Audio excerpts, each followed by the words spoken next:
Magandang araw sa iyo, Sir Casper, at sa mga masusugid mong tagapakinig. Ako nga pala si Amara. Ang kwentong ibabahagi ko po ay tungkol sa aking hinahawakang kaso sa kumbento. Ang pangalan nito ay hindi ko na lamang sasabihin at ang lugar kung saan ito matatagpuan ay hindi ko na rin babanggitin. Bilang respeto na lang po. Isa akong pulis at investigador. Mayroon akong misyon na kailangan kong lutasin. Ang nabigay sa aking misyon ay alamin kung ano ang tunay na nangyayari sa isang bahay ampunan. Dahil napapabalita sa amin ay marami daw nawawalang bata at mga madre. Upang malaman ang kasagutan ay isa ako sa nagtatrabaho sa kasong iyon. Upang hindi ako makilala ay nagpagawa ako ng peking birth certificate. At pinalitan ko ang aking pagkakilanlan. At pagkatapos ay nagpanggap ako bilang isang madre. At tinawag nila ako sa ngalang Sister Ana. Nang magpunta ako sa nasabing kumbento, sa una ay maganda ang pinapakita nila sa akin. Ngunit habang tumatagal, ay malalaman ko pala ang isang napakaitim na sekreto na kanilang itinatago. Congratulations, PO1 Salazar, dahil hawak mo na ang pinakamalaking kaso. Kapag yan ang nalutas mo ay siguradong mapopromote ka. Ngiting sambit ng aming general. Nako, General, kahit hindi na ho ako mapopromote, basta ang importante ay maililigtas ko lang ho ang mga bata. Ngiting sagot ko naman. Yan ang gusto ko sa iyo. Mahal mo ang iyong trabaho. Paano? Magpaalam na tayo sa isa't isa at sa iyong mga kasama dahil medyo matatagalan ka. Basta't kung kinakailangan ay tumawag ka sa akin. Bili nito. Sige po, sir. Paano po? Paalam na po. Ngiting sagot ko.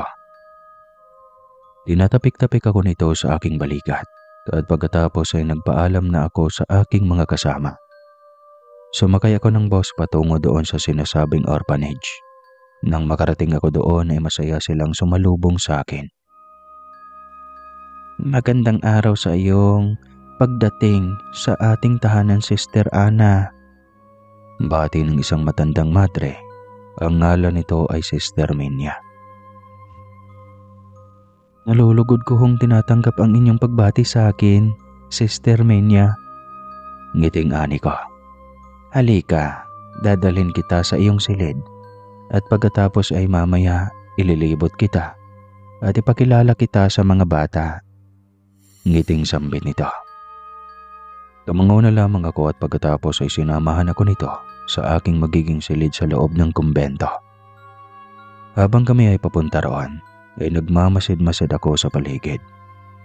Medyo may katandaan na at masyadong kulob ang loob. Halatang kulang sa mga kagamitan at pansin ko rin ang mga batang nakasilip sa bintana.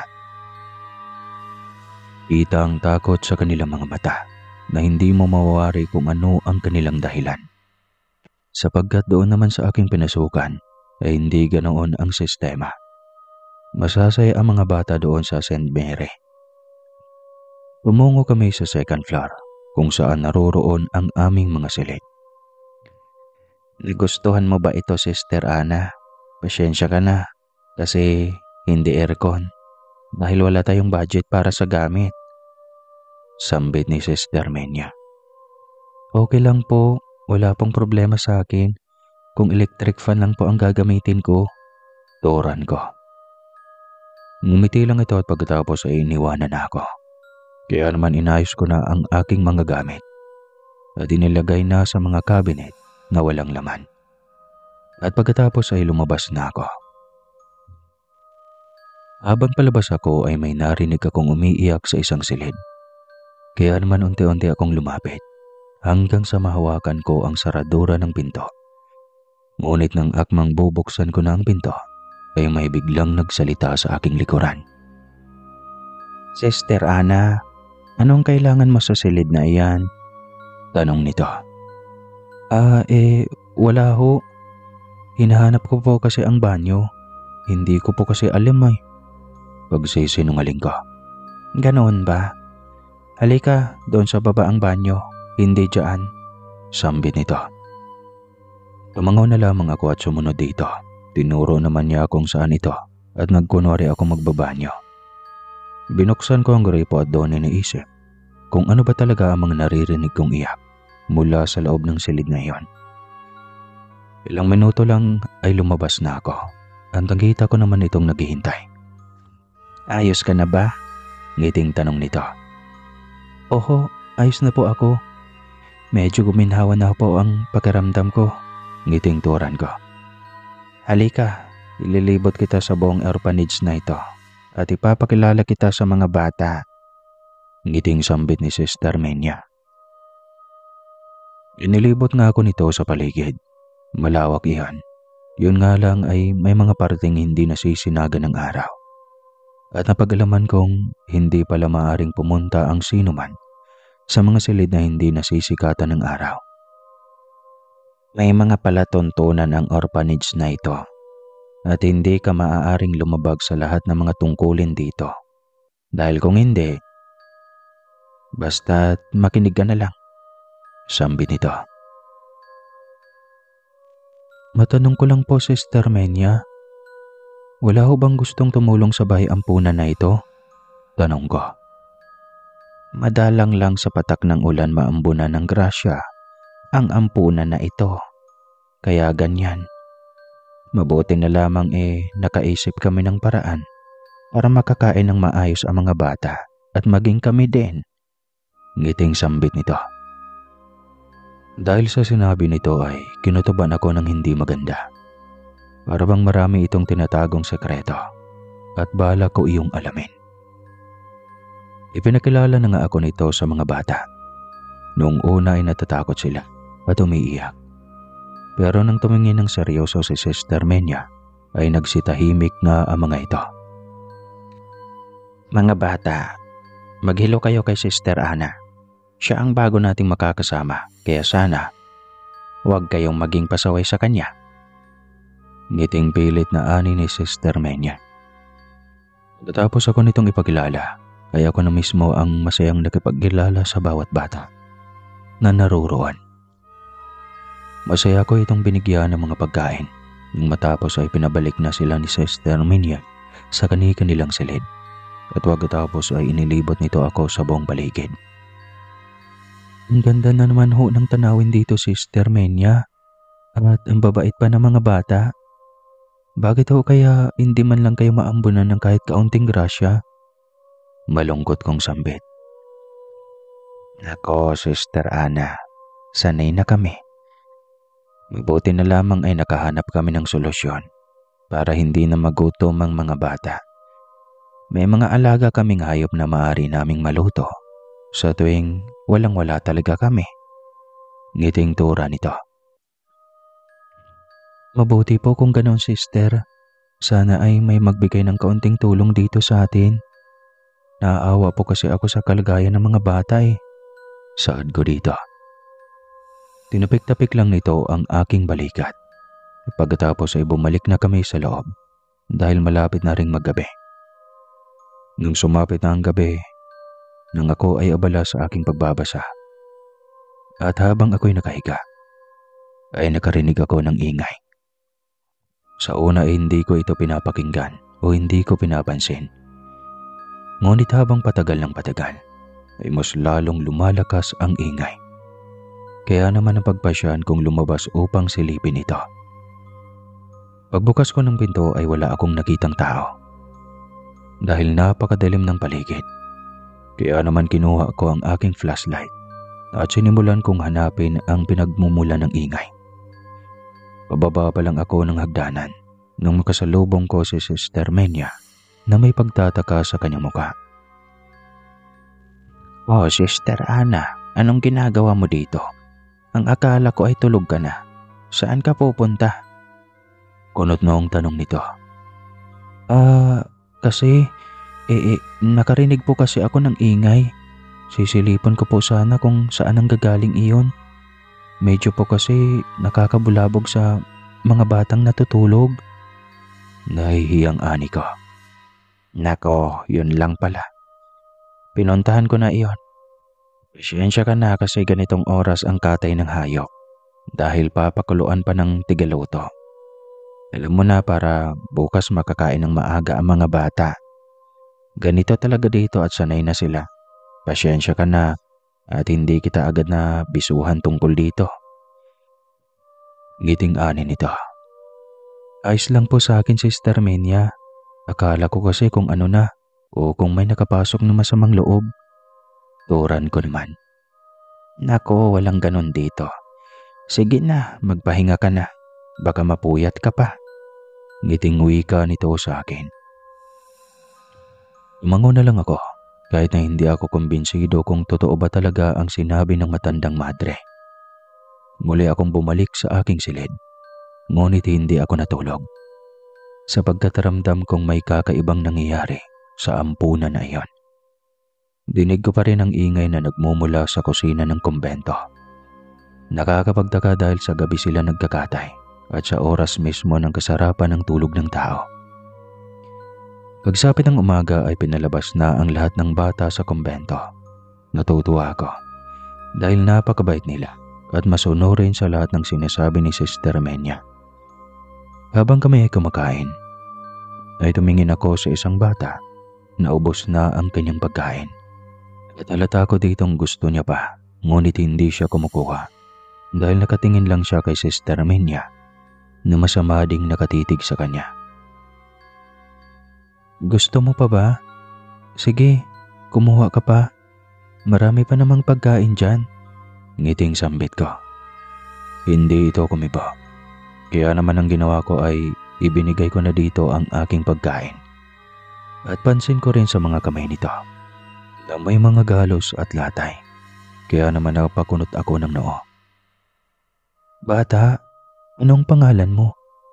Ngiting tanong ko. Shara po. Tipid na sagot nito habang patuloy pa rin ang kanyang pagkain. Maaari ba akong makipagkwentuhan sa iyo? Ngiting ani ko.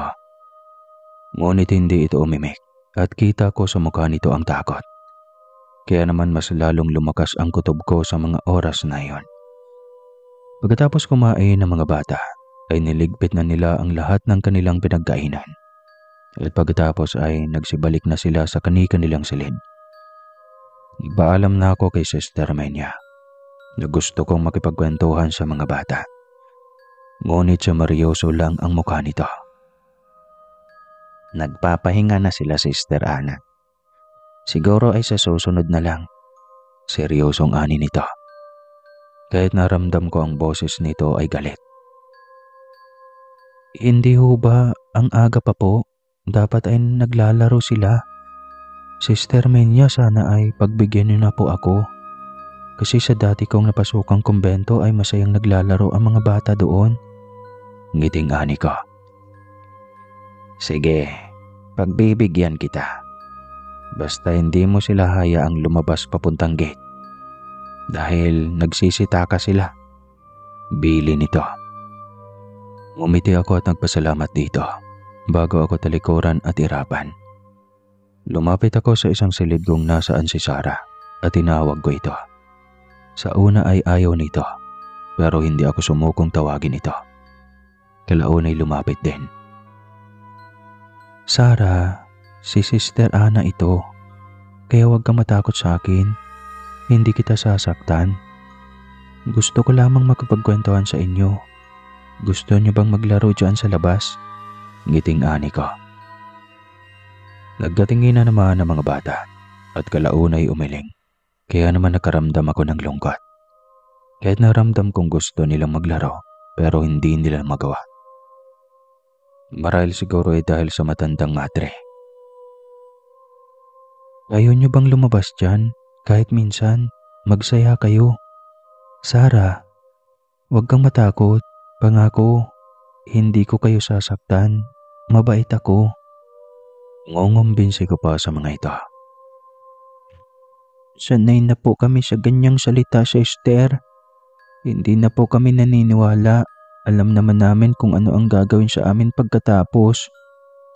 Nakayokong ani nito. Ha? Hindi kita maintindihan. Bakit? Ano ba ang ginagawa sa inyo? Sabihin mo sa akin. Huwag kayong mag-alala. Poprotektahan ko kayo. Bulong ko dito. Maririnig po kayo nila si Esterminia. Mabuti na lang po kung huwag nyo na pong alamin pa dahil maaring manganib ang buhay nyo. Sige na po, matutulog na po kami. Maraming salamat po. Tura nito.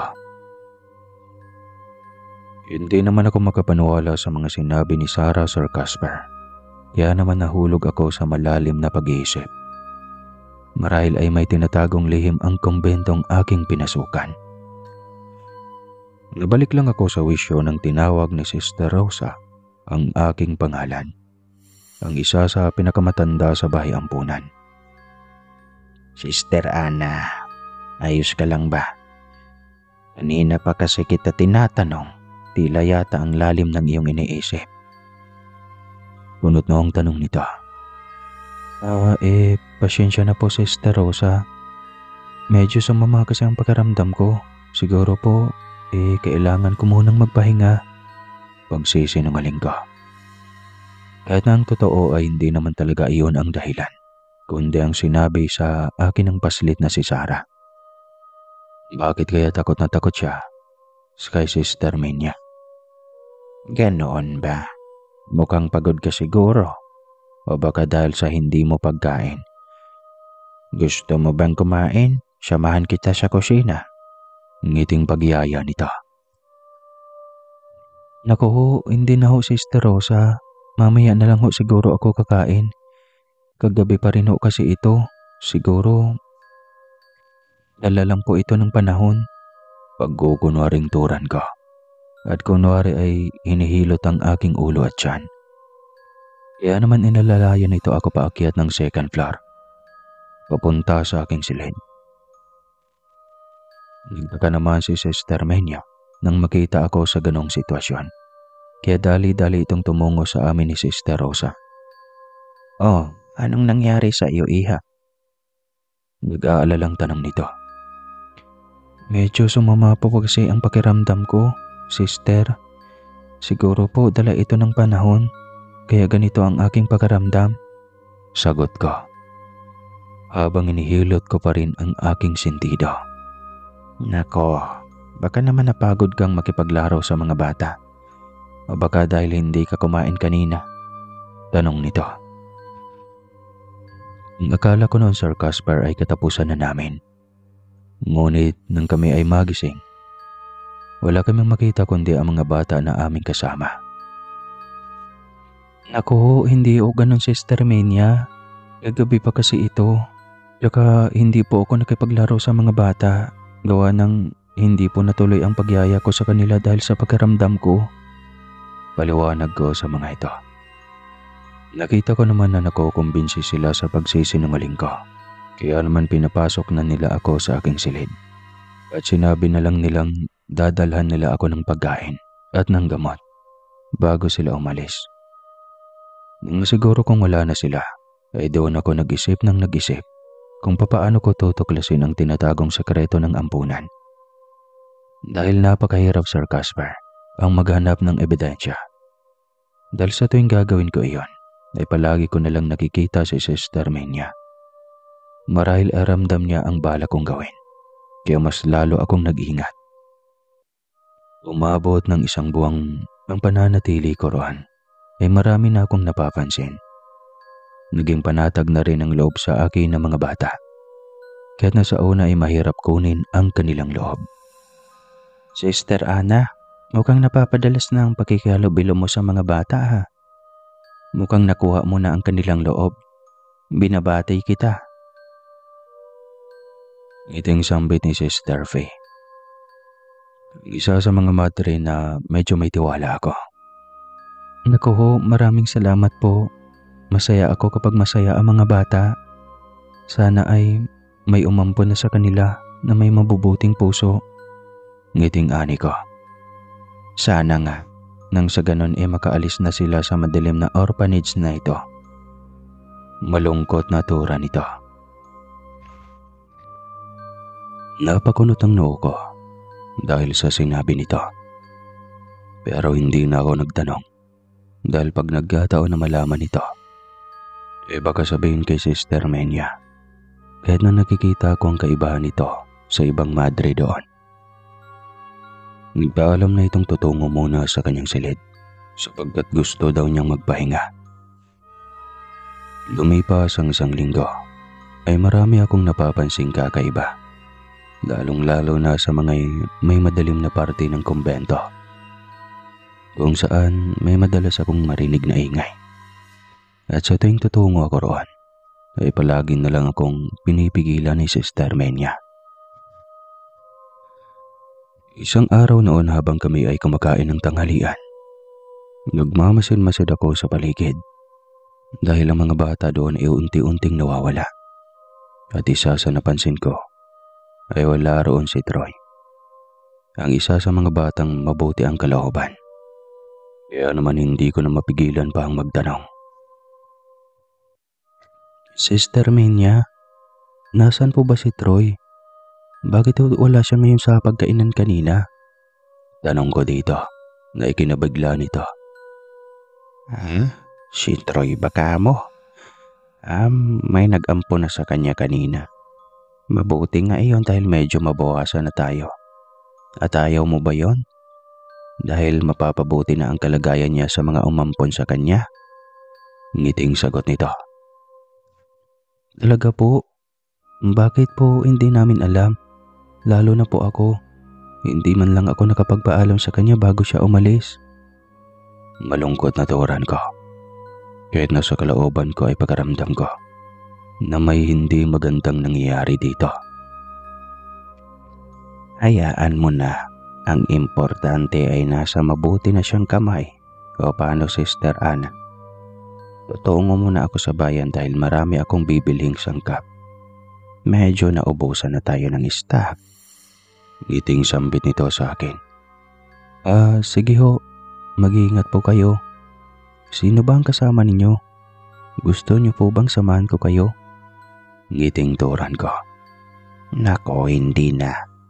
Kasama ko naman si Sister Rosa. Bantayan naman na lang ang mga bata. Siguraduhin mong hindi sila makakalabas. Bili nito. Umungo na lamang ako at nang masiguro kong umalis na sila, ay dali-dali kong tinungo ang silid sa baba na hindi namin maaaring puntahan. Ngunit nang bubuksan ko na ang pinto ay nakalak ito at hindi ko masilip kung ano ang mga naroroon sa loob. Dahil ang mga bintana ay nakatakip ng mga kahoy. Kaya naman bumalik na lamang ako. At naisip kong puntan si Sarah upang na magtanong ng mas malalalim na nalalaman nito. Sarah, pwede ba akong magtanong sa iyo? Gusto ko sanang malaman ang lahat-lahat tungkol sa bahay ampunan na ito. At kung totoo ba ang lahat ng sabi-sabi na maraming nawawalang bata dito? Sunod-sunod na tanong ko. Ayoko po, Sister Ana. Baka po, isunod nila ako kay Troy. Takot na sagot nito. Huwag kang mag-alala. Hindi mangyayari yon. Sabihin mo lang sa akin ang lahat. Gagawa ako ng paraan para makatakas lang kayo rito. Desididong sambit ko. Talaga po? Nabuhayang tanong nito. Oo. Sa ngayon ay kailangan ko ng tulong mo. Turan ko. Dito ay sinabi ni Sarah kung ano ang mga totoong mga nangyayari sa bahay ampunan. Bawat bata po na nawawala ay kinakatay po nila at pinapakain sa amin. Kahit na ayaw po namin ay wala kaming magagawa. Minsan po kahit na maliit na pagkakamali ay kinakatay na po nila ang iba sa amin. Sister Ana, gusto na po naming makaalis sa lugar na ito. Uubusin ho nila kami. Hindi sila pangkaraniwang tao, Sister Ana. Kaya mag-iingat ka po sa kanila at huwag kayong masyadong maglalabas tuwing gabi. Pag-aamin ito. Hindi naman ako magkapaniwala sa mga nalaman ko. Hindi ko alam, Sir Casper, kung masusuka ba ako o hindi. Dahil ang kinakain pala namin ay karne ng tao. Nagpaalam ako kay Sarah at binilinan ko ito na huwag ipagsabi na alam ko na ang sekreto. Mabilis akong tumungo sa aking silid at kinuha ko ang aking telepono. Mabilis kong tinawagan ang aming headquarters upang ipapatid ang mga nagaganap. Ngunit kailangan naming mag-isip ng paraan at sinabi ng aming general na ipapadala pa ang isa kong kasamahan na si Sheila upang may katulong ako kung sakali na mabuko ako. Kinabukasan nga ay dumating nga ang kasamahan kong si Sheila na nagpanggap din bilang isang madre. Nang dumating ito, katulad ko ay sinalubong din ito ng mga bata at maging ang mga madre doon. Maligayang pagdating, Sister Sheila. Ikaw ay bagong madre at mapalad kami dahil dito ka napunta. Ngiting bati ni Sister Menia. Naku ho, ako ang mapalad dahil ako ay napunta dito. Tipid na sagot nito. Nagpakilala ito sa mga bata at maging sa mga madre doon. At nang matapos ay dinala ito sa kanyang silid. Katabi mismo ng aking silid. Sister Sheila, kapag may kailangan ka, kumato ka na lang kay Sister Ana. Dinig kong sambit ni Sister Menia. Maraming salamat po, Sister. Tura ni Sheila. Mauna na kami. Dinig kong paalam ni Sister Menia.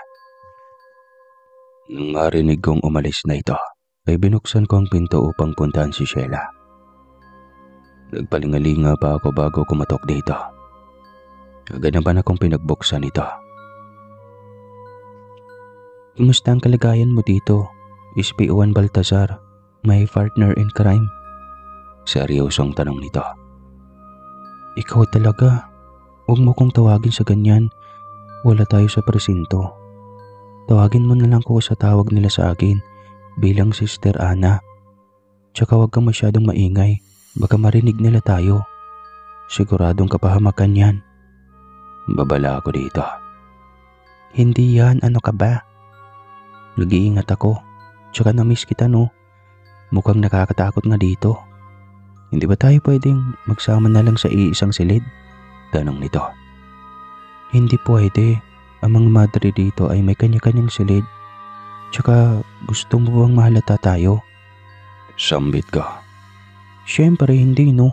Sige na, bumalik ka na sa silid mo. Mamaya pumunta pang matandang kurang na yun. Inis na tura nito. Natatawa naman akong lumabas. Kaya naman inarapan ako nito. Hindi na ako tumungo sa aking silid dahil gusto kong silipin ng mga bata. Habang pababa ako ng hagdan, ay nakita ko na parsang kinuha ang isang bata ng dalawang nakaitim na lalaki. At naroon din ang dalawang madre na si Sister Menia at Sister Rosa.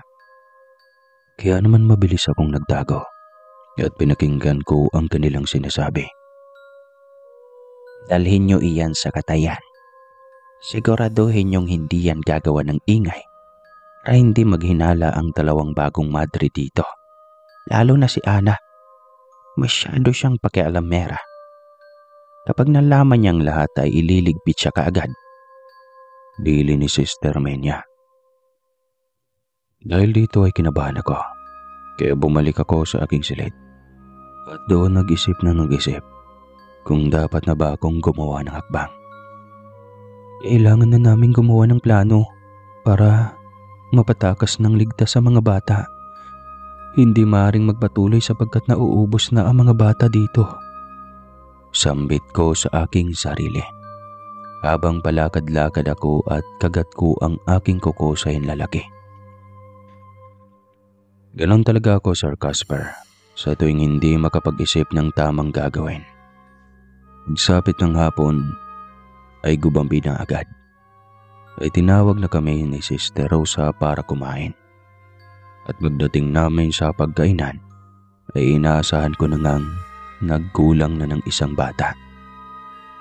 Habang tinitignan ko ang pagkain, ay gusto kong masuka. Dahil iyon ay karne ng bata. Nagdasal muna ang lahat, Sir Casper, bago kami kumain. Kala mo talaga mga totoong makadiyos. Hindi ako nag-ulam, Sir Casper, at iyon ang pinagtataka ng dalawang madre. Pero sinabi ko na lamang na hindi ako kumakain ng karne. Kaya ang lagi kong inuulam ay puro gulay. At maging si Sheila ay napansin din nilang hindi kumain ng karne. Pero nabasa din ito ang ibig ipahiwatig ng matanda. Kahit na hindi pa ito nagtatanong nang tignan siya. Sister Menya, hindi ako kumakain ng karne. Magugulay na lang po ako. Tura nito.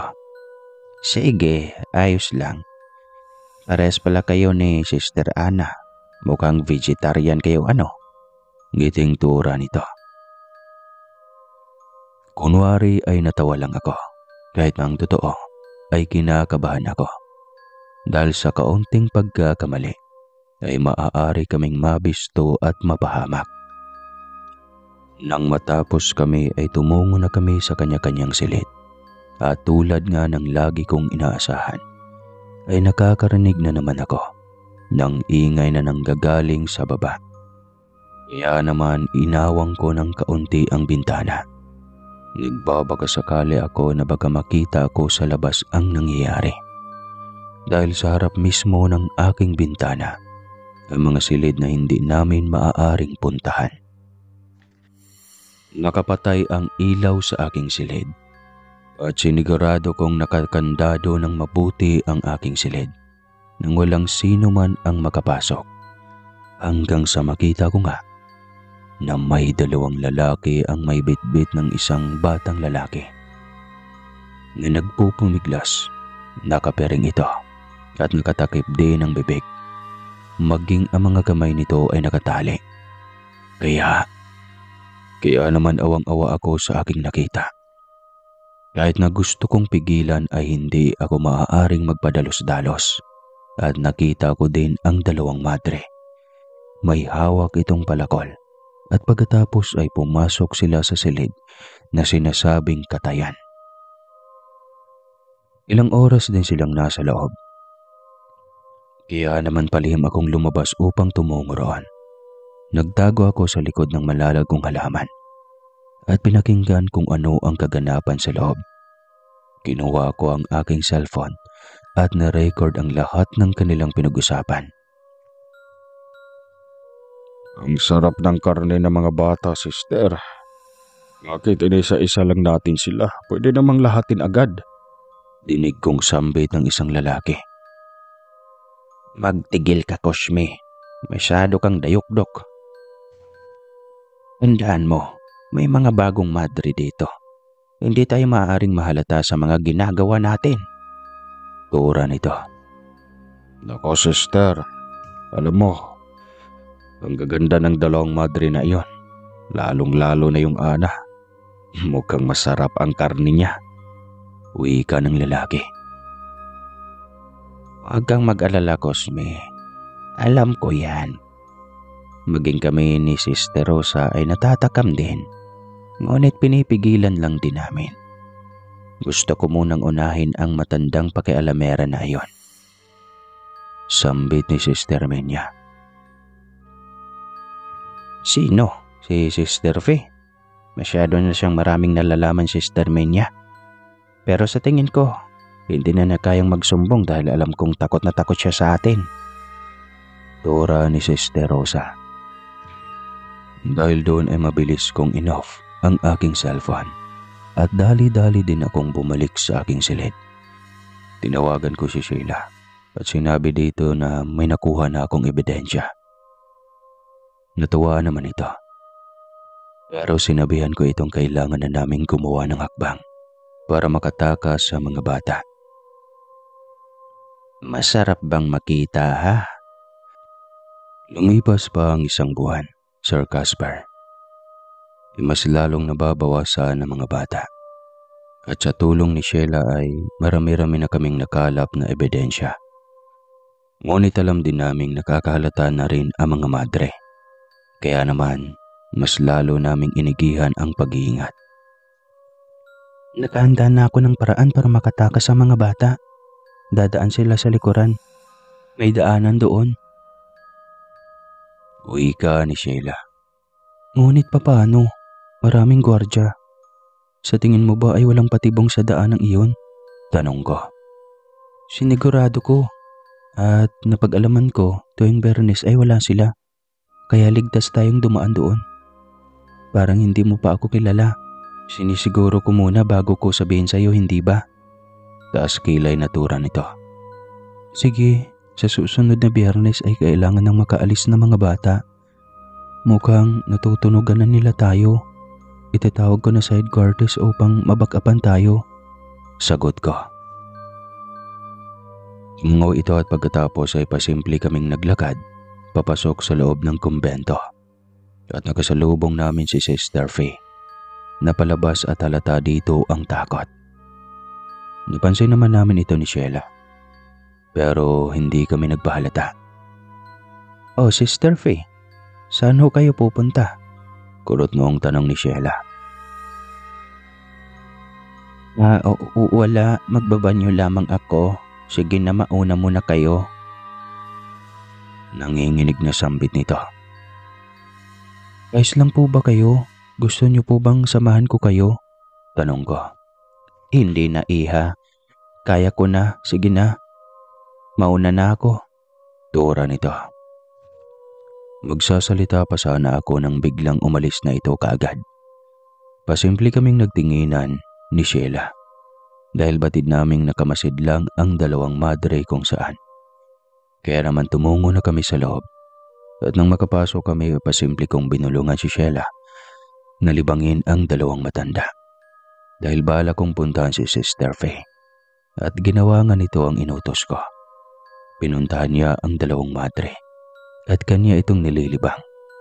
Dahil dito ay pasimple din akong lumabas at tumungo sa palikuran. Dinig ko ang agulgol ni Sister Faye. Kaya naman maingat kong binuksan ang pinto. At nang makapasok ako, ay sinarado ko ng maingat ang pinto din nang hindi napapansin ni Sister Faye. Dinig ko ang kanyang sinasabi. Diyos ko, kaawaan mo kami. Lalong-lalo na po ang mga bata. Sana ay tulungan ninyo ako makatakas sa impyernong ito. Dahil sa anumang sandali ay maaari na nila akong patayin. Umagulgol na dasal ni Sister Faye. Kaya naman hindi na ako nagdalawang isip pa na tawagin ito. Kaya naman huminto ito sa kanyang pag-iyak. Dinig ko ang paglabas nito sa banyo. Kanina ka pa dyan, Sister Ana. May narinig ka ba? Tanong nito. Wala po. Bakit po ba, Sister Faye? May dapat po ba akong marinig? Maangkong tanong dito. Wala naman. Mauna na ako. Tura nito. Tumango ako at nang aalis na ito, ay huminto ito bigla at may sinabi sa akin. Mag-iingat kayo ni Sister Sheila. Huwag kayong gagawa ng pagkakamali nang sa ganon ay hindi kayo mapahamak. Lumayo kayo sa mga bata hanggat maaari. Ito na ang huli nating pagkikita dahil lilipat na ako ng ibang kumbento. Seryosong sambit nito bago tuluyang lumabas ng banyo. Batid ko ang kanyang sinabi kaya naman napakuyom ang aking kamao. Dahil alam kong nanganganib na ang kanyang buhay sa bawat binuto na dumadaan. At naisip ko, Sir Casper, na kailangan ko siyang tulungang makatakas. Ilang minuto lang ay lumabas na rin ako ng banyo. Pagkapasok ko ay naroon na si Sister Faye na tahimik lang at hindi kumikibo. Hindi rin ito makatingin sa dalawang madre. Marahil ay takot na ito hanggang sa mapansin ako ni Sister Menya. Kaya naman agad akong lumapit sa mga ito. Oh, Sister Ana, saan ka galing? Ngiting tanong nito. Doon lang ho, Sister Menya. Nagbanyo kasi ako. Medyo sumama po ang tiyan ko. Turan ko. Ganon ba? Ayos ka na ba? Tanong nito. Opo, ayos na po ako. Tipid kong sagot. Mabuti kung ganon. Siya nga pala, magpapaalam na si Sister Faye sa atin dahil aalis na siya rito. ililipat siya sa ibang orphanage. Wika ni Sister Menya. Kunwari ay nabigla ako, kahit ng totoo ay alam ko na kung ano ang mga mangyayari rito. Kahit si Sheila ay batid na rin niya kung ano ang mangyayari. Kung ganun ay ngayon na lamang natin siya makakasama, nakakalungkot naman. Maang natura ni Sheila. Oo, nakanda na rin ang gamit ni Sister Faye. Ngiting sambit ni Sister Rosa. Pwede po bang kami nang maghatid sa kanya palabas ng kumbento? Kasi po, 2 buwan ko pa lang kasi siyang nakakasama dito. Kaya nalulungkot ako na hindi na namin siya makakasama ni Sister Sheila. Turan ko at nagkunwari akong nalungkot sa balitang iyan. Hindi na kaya ni Sister Faye mag-isa. Tsaka nandito kami. Ngiting sambit ni Sister Menya. Tumango na lang ako at pagkatapos ay nagpaalam na silang may kukunin. Si Sister Faye naman ay pinapasok sa kanyang silid. Kaya kami na lamang ang naiwan ni Sheila. Nagkatitigan kami, kaya alam na nito kung ano ang ibig kong sabihin. Paano natin ililigtas si Sister Faye kung ang misyon natin ay patakasin ang lahat ng bata sa Biyernes ng umaga? Tanong nito. Kung kinakailangan, ngayong gabi ay gawin na natin. Dahil hindi natin maaaring pabayaan si Sister Faye. Siguradong papatayin siya at kakatayin ngayong gabi. Maganda ka dahil ililigtas natin siya. Seryosong ani ko. Pero may kutob akong hindi maganda, parang may kakaiba. Tura ni Sheila. Kung ano man yang nararamdaman mo ay kapareho marahil ng nararamdaman ko. Batid kong may mali sa sitwasyong iyon, kaya kailangan nating magdoble ingat. Mahirap magtiwala sa mga hayop na madre dito, kahit pa kay Sister Faye. Sambit ko. Tumango ito, at pagkatapos ay nagpaalam na itong tutungo sa kanyang silid. Kaya ako na lamang ang naiwan doon. Nang dumating nga ang gabi, ay nagmangman kami sa paligid. At hindi nga kami nagkamali. Nakita namin si Sister Faye na kinuha sa kanyang silid. At sa pilitang dinala ito sa tinatago nilang silid. Pinakaramdaman muna namin ang paligid at hinawakan namin ang aming mga baril. Nang marinig naming sumisigaw si Sister Faye, ay doon na namin sinipa ang pinto. 2 lalaki ang may hawak na palakol. At halos bumaliktad ang aming sikmura dahil sa masangsang ang amoy ng nanggagaling mismo sa loob. Naroon din si Sister Menya at si Sister Rosa. Bitawan niyo si Sister Faye. Kung hindi ay papaputukan namin kayo ng baril. Seryosong tura ni Sheila. Anong ibig sabihin nito, Sister Ana at Sister Sheila? Gulat na tanong ni Sister Menya. Hindi kami mga totoong madre. Kami ay alagad ng batas. Kaya lahat ng aming sasabihin ay kailangan niyong sundin. Ibaba niyo ang mga palakol. Kung hindi, papaputukan namin kayo. Pakawalan niyo si Sister Faye. Ngayon din. Sambit ko. Agad naman nila itong sinunod. Kaya naman, agad na tumakbo patungo sa amin si Sister Faye. Pinatago naman namin ito sa aming likuran. Dito lang kayo, Sister Faye. Kami na ang haharap sa kanila. Patakasin niyo na lamang ang mga bata. Tatawag mo na kami sa headquarters. Turan ko. Tawa naman ng tawa ang mga ito. Kaya naman nagtaka at nagkatinginan kami ni Sheila. At tila naguguluhan kami sa mga pangyari. Hindi niyo ba batid kung ano ang mga nangyayari, ano? Kala ko'y isa kayong matalino. Bakit nahulog kayo sa patibong na aming ginawa? Sa una pa lang napasok mo dito, Sister Ana. O yun nga ba talaga ang pangalan mo? Ay ramdam kong may kakaiba sa'yo. Alam kong alam mo ang lahat. Hindi mo ba alam na lahat ng sulok ng orphanage na ito at maging ang mga silid ninyo ay may CCTV-ng nakatago? Kung ganoon, ay plano niyo ang lahat ng ito. Sister Faye, sabihin mo ang totoo na hindi ka nila kaanib. Gulat na tanong ni Sheila. Nagtawanan silang lahat at nang humarap kami sa likuran, ay nagulat kami sa aming nakita. Kakaibang nilalang ito na nakasuot ng damit na pangmadre. Kakaiba ang wangis nito na parang isang gorilya. Ngunit matatala sa mga ngipin nito na naglalaway. At mapupula din ang mga mata nito na punong-puno naman ng balahibong itim ang buong muka. Kaya naman labis kaming nasindak. Halos may estatwa kaming dalawa ni Sheila dahil sa nilalang na nasa aming likuran. Sorpresa ba kayo sa amin? Tura ng nilalang. Si Sister Faye, ikaw ba talaga yan? Hindi ko makapaniwalang tanong dito. Oo, siya nga. Ang akala nyo ba'y makakaalis pa kayo rito? Hindi mangyayari yon dahil gagawin namin kayong hapunan, pananghalian at agahan. Ngising wika ni Sister Rosa. Mali ka naman, sister. Ang uunahin mo ay ang ubagahan, tapos tanghalian, tapos merienda. At with free pa, dessert ganon. Pang-iinis na wika ni Sheila. Dahil doon ay nagalit si Sister Menia kaya hindi na namin alam ang sumunod na nangyari.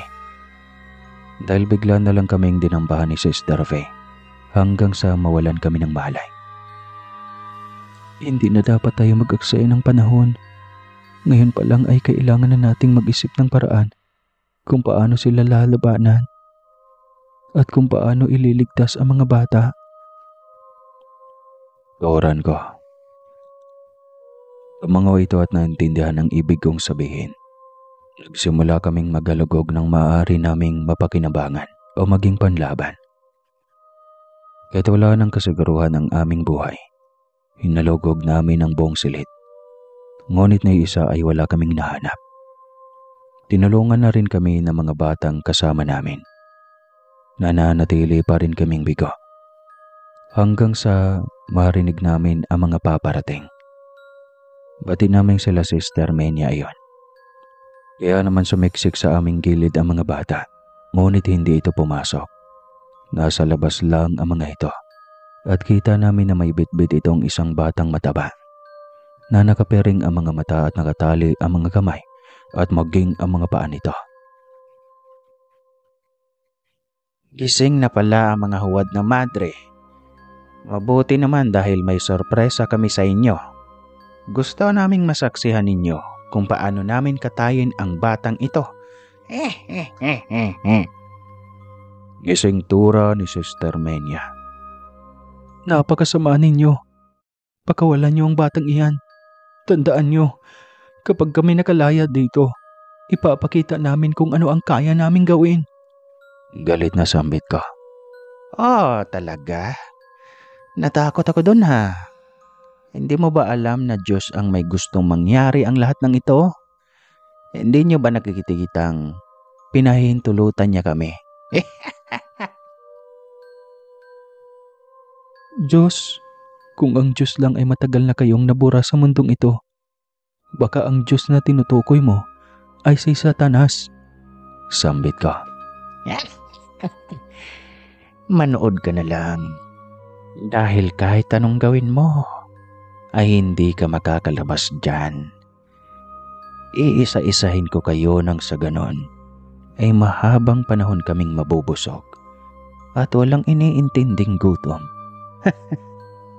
At sa paraang ito, ay makakambang biktima kami. Ngising tura naman ni Sister Rosa. Hindi naman ako makasagot dahil labis ang galit sa aking puso nang makita kong papaano maghirap ang mga kaawa-awang bata. Binalatan ito ng buhay ng mga lalaki habang humihiyaw ito sa sakit at sumiseret ang mga dugo mula sa balat nito. At pagkatapos ay masayang hinila ni Sister Menia ang dila ng bata. at halos mabulwak ang dugo nito dahil lumabas nga ang dila nito. Halos mapaduwal naman kami sa aming nasaksihan. Lalo na nang dukutin nito ang mga mata.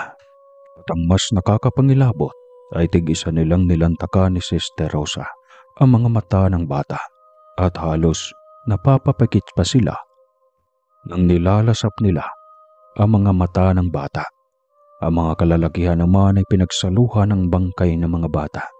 Biniyak nila ang tiyan nito at nilantakan ang mga lamang loob. Kaya si Sheila ay hindi na mapigilan ang mahimatay nang makita ito at maging ako ay mabilis na tumungo sa banyo ng silid upang doon tumuwal. Masarap bang makita, ha? Mga pulis na pulpol. Ganito din ang gagawin ko sa inyo. Dinig kong sambit ni Sister Menya. Dahil doon ay mas lalo akong nakaramdam ng pangamba. Kaya naman muli akong bumalik sa kinaroroonan ng mga bata. Nakita ko namang wala na roon ang mga huwad na madre at ang tanging naiwan ay ang dugo ng bata. Huwag kayong matakot. Ipapangako kong ililigtas ko kayo. Gagawa ako ng paraan kung kinakailangan kong ibuwis ang aking buhay para makatakas kayo ay gagawin ko. Sambit ko. Wag po, Sister Ana. Ang akala ko ho ba ay aampunin ninyo ako? Wag po kayong mamamatay. Baka wala na hong tumanggap sa akin. Malungkot na wika ni Sarah. Hindi yan totoo, Sarah. Marami pa dyan ang pwedeng mag-ampon sa iyo. At lalong-lalo na sa iyo dahil mabuti ang kalooban mo at napakabait mong bata. Naluluhang sambit ka. Umiyak si Sarah at niyakap ako nito habang nag-iisip ako ng paraan kung papaano kami tatakas. Tapos nagising din si Sheila. Mabuti at gising ka na. Seryosong ani ka. Ha? Nasaan na sila? Grabe. Hindi ko kinaya ang kababuyan nila. Tura ni Sheila. Huwag mo nang intindihin ang mga nangyaring iyon. Ang mas importante ay kung papaano tayo makatakas sa impyernong ito. Turan ko. Saglit itong napahinto dahil may tinitignan ito sa kabuuan ng silid at pagkatapos ay ngumuso ito. Sa una ay nagtataka ako kung bakit ito gumaganon, pero nang sundan ko ang inungusoan nito ay nakakita ako na nakausling bakal. Matulis ito at maaari naming gawing panlaban. Kaya naman pinagtulungan namin iyong kunin. Tamang-tama lang at hindi masyadong mabigat. Kaya naghanap pa kami. Mabuti na lamang ay meron pa kaming nahanap at sinikap namin itong makuha. Napagod ako. Grabe. Ang hirap naman. Kung sana lang, nandun tayo sa silid natin. May mga baril pa tayo roon. Tura ni Sheila. Hayaan mo. Makukuha din natin iyon. Pero sa ngayon kailangan nating umisip kung papaano tayo lalaban. Kahit nasa pamamagitan lang nito. Turan ko. Di alam po kami kung papaano nyo makukuha ang mga gamit nyo sa inyong silid. Sambit naman ng batang lalaki. Agad naman kaming lumingon dito at nagkatinginan kami ni Sheila. Paano? Sabihin mo, Mark. Paano namin makukuha ang mga gamit namin? Itinuro naman ito ang kesame at dito ay sabi niyang may daanan daw. Matagal daw nila itong ginawa at ito rin ang nagpresentang kukunin ang aming mga gamit. Sa una ay hindi ako pumayag dahil baka mahuli siya. Ngunit nagpumalit ito kaya wala na kaming nagawa kundi ang pumayag na lang. Kumuha ito ng bangko at binuksan ito ang maliit na sewang sa kesame at doon siya pumasok. Kami naman ay hindi mapakali dahil ilang minuto itong hindi pa bumabalik. Hanggang sa magulat kami na bumagsak ang aking bag at maging ang gamit ni Sheila. At kasabay noon ang pagbaba ni Mark. Salamat sa Diyos, ligtas ka. Bumaba ka na riyan. Baka mamaya makita ka nila. Turan ko. Hindi ho. Huwag kayong mag-alala. Bago ako bumaba sa silid nyo, ay inusog ko ng konti ang may CCTV para hindi nila ako makita. Sambit nito. Abay, ang galing ng batang ito ah. Ano bang gusto mong paglaki? Ngiting sambit ni Sheila. Gusto ko hong maging pulis. Ngiting sagot nito. Aba, tulad namin. Maganda yan. Hayaan mo. Gagawin namin lahat para makaalis kayo sa impyernong ito. Tura ni Sheila. Tama na yan. Basta pag binuksan nila ang pinto na ito, ay kailangan natin silang unahan. Sheila, ihanda mo ang iyong sarili. Kailangan nating lumaban. Tumawag ka na sa headquarters hanggang wala pa sila. Sambit ko. Sinunod nga nito ang aking sinabi. Pumunta ito sa banyo at ilang sandali pa ay lumabas ito at tumango sa akin. Tanda na sinabi na niya sa headquarters at sinimulan na naming isiksik ang lahat ng aming mga armas sa aming damit. Handa na po.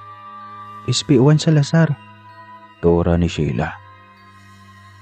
Tumanga ako at naghintay kami sa kanilang pagdating hanggang sa makita nga namin sila Sister Mania at Sister Rosa, pati na rin si Sister Faye na paparating. Kaya naganda na kami. Sa sandaling buksan ng dalawang kasama nitong lalaki ang pinto, ay hindi na nga kami nag-aksaya pa ng panahon dahil pinagbabaril na namin ang mga ito. At pagkatapos ay sinaksa ko ito sa dibdib gamit ang nakuha naming bakal na matulis. Nabigla naman sila dahil doon ang isa ay lumabas, ngunit may tama ito ng baril.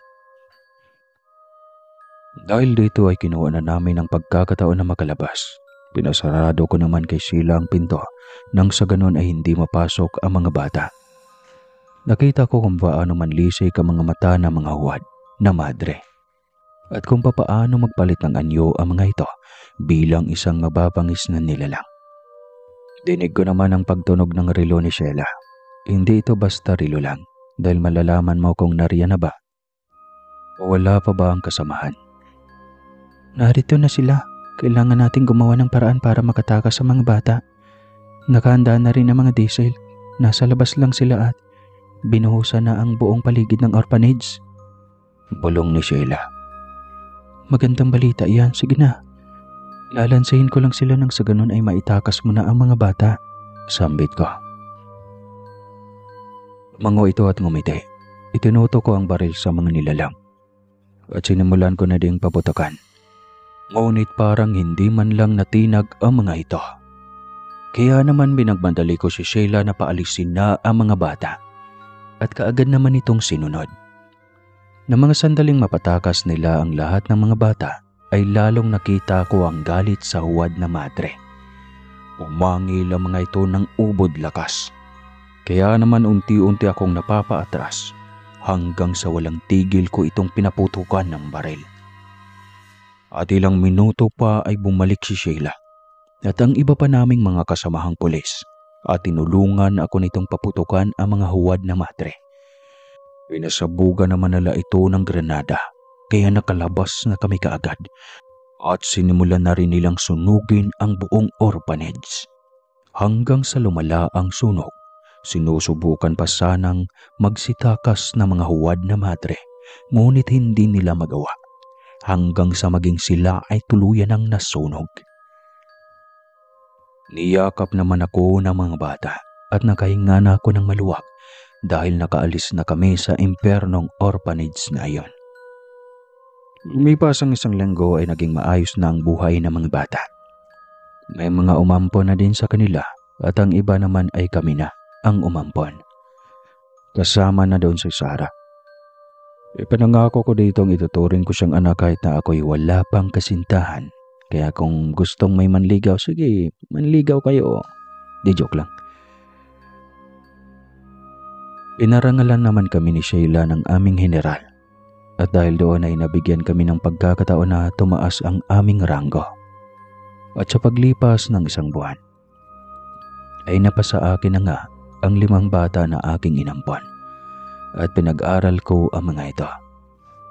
hanggang sa binigyan pa ako ng mas malaking kaso. Ngunit ang lahat ng iyon ay aming natatrabaho ng maayos. May partner in crime. Kaya mo pa ba? Ngiting tanong ko kay Sheila. Siyempre naman, hanggat hindi namamatay tuloy ang tagay. Tuloy ang trabaho. Pagbibirong sambit niya. Ikaw talaga. Pero salamat dahil nakilala kita. Ngiting turan ko. Ako nga dapat magpasalamat dahil nakilala ko ang napakagaling na tulad mo. Ngiting turan din ito. Nagtawanan kaming dalawa. Ang turingan naming dalawa ay parang tunay na magkapatid. Inampon din ito ang iba pang mga bata. Kasama na doon si Mark, na kanya ring pinag-aaral.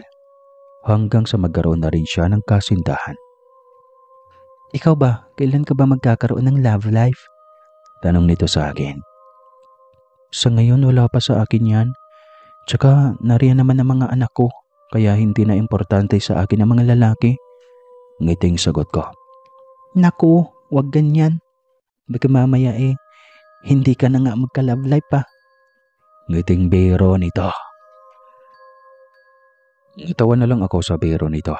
Nagpaalam na ako dito dahil bala ko pang ipasyal ang mga bata. At simula doon, naging masaya ako sa piling ng 5 bata na aking inampon. Dami naman. Marami na rin ang nagbago at sinikap kong kalimutan nila ang masalimuot na nangyari sa kanila sa orphanage at sa kamay ng mga huwad ng madre na isa palang mga alagad ng kadiliman.